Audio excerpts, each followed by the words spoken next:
think that I speak for Dr. Amos and myself when I say that we want every person to get the same care. And the only way to do that is to break down all those barriers that we talked about, the money, the food, the groceries, the transportation, the medication co-payments.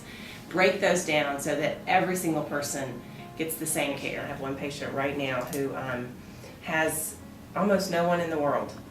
She has one person with a car and requires me to get gas cards before she will bring her. I have to promise them that I have a gas card waiting. And I don't always have a gas card.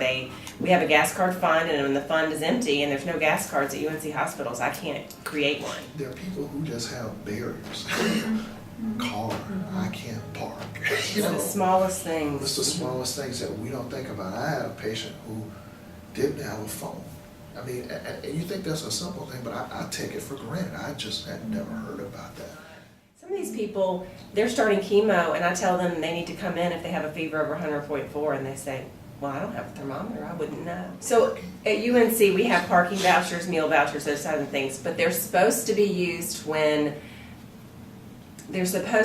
as a one-time, more of a satisfier than but if you can't pay for parking 1 week, chances are you can't pay for it the next 10 trips either.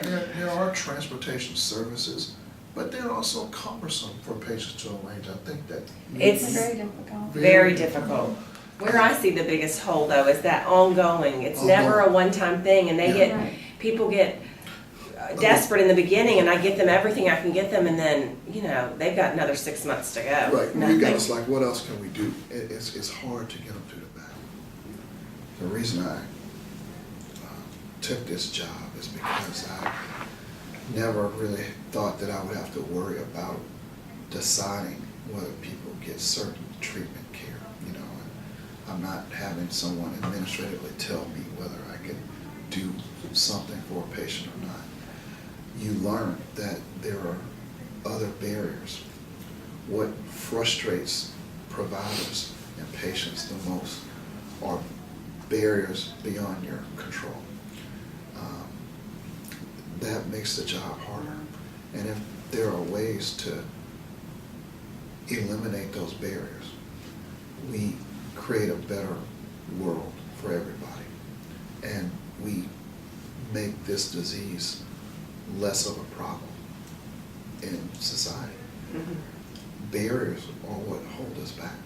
And we sometimes forget in our society how blessed we are. And oftentimes it just takes turning around and looking at a person who has driven or come 4 hours with everything that they have to get treated.